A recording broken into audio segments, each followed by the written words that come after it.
Monsieur le Premier ministre, vous êtes en train de susciter la pagaille sanitaire. Vos consignes sont incompréhensibles, votre communication illisible. Les règles changent tous les jours et on ne sait plus à quels endroits elles s'appliquent. Comment les Français peuvent-ils s'y retrouver? Comment pourraient-ils les appliquer? Comment pourraient-ils les accepter? Pourtant, depuis le début de l'épidémie, les Français ont fait la preuve de leur civisme. L'ensemble des forces politiques a fait preuve de responsabilité.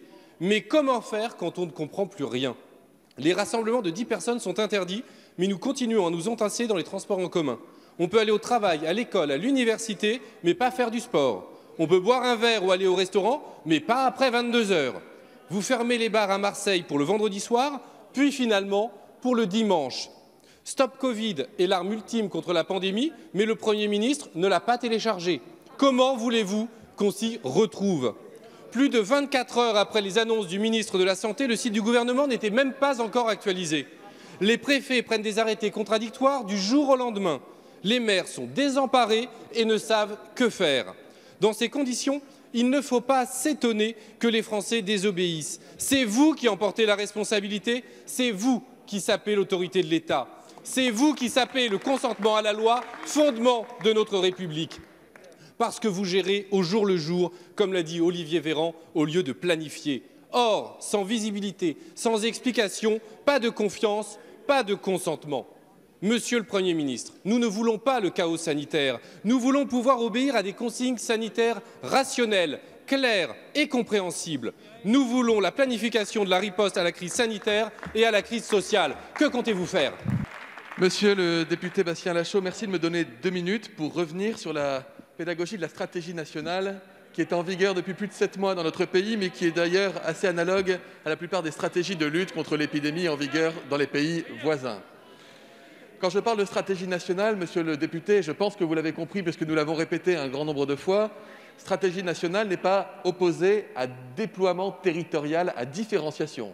Par exemple, quand le virus circule beaucoup, et que les mesures de freinage du virus sont nécessaires, nous proposons au couple maire-préfet de mettre en place des mesures de freinage pour freiner la diffusion du virus et permettre au territoire de retrouver de la sérénité du point de vue épidémique. C'est ce que nous avons fait en Guyane avec succès, c'est ce que nous avons fait en Mayenne avec succès, c'est ce que nous sommes en train de faire dans un certain nombre de territoires avec déjà des signes de réduction de l'épidémie. Par ailleurs, il y a des territoires dans lesquels le virus circule peu, voire très peu. Eh bien, c'est tant mieux.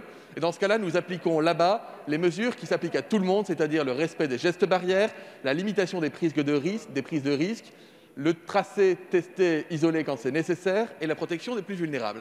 Une stratégie nationale, une application locale en fonction de la sévérité. Vous savez, nous publions au quotidien, à la demande du Président de la République, l'ensemble des indicateurs qui guident nos décisions. Et ces décisions, nous ne les prenons pas tout seuls dans un coin, nous les prenons en concertant la représentation scientifique, médicale de notre pays, en concertant les élus.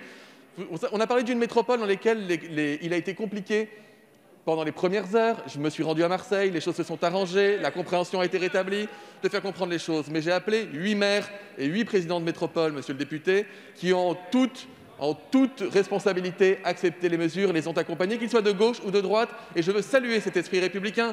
Le meilleur moyen d'inciter les Français à respecter les règles, c'est de dire que les règles, on les comprend, qu'elles sont bonnes et que quand elles existent, on doit les respecter. Vous ne répondez pas à la question. La question n'est pas la gestion décentralisée. La question est qu'aujourd'hui, les maires, les préfets ne sont même pas informés de ce que vous leur demandez et surtout que les Français ne peuvent pas comprendre. C'est incompréhensible. Je suis désolé. Pourquoi le site du ministère a mis plus de 24 heures à inscrire les données que vous aviez dit oralement? Tout simplement parce que personne ne les a compris.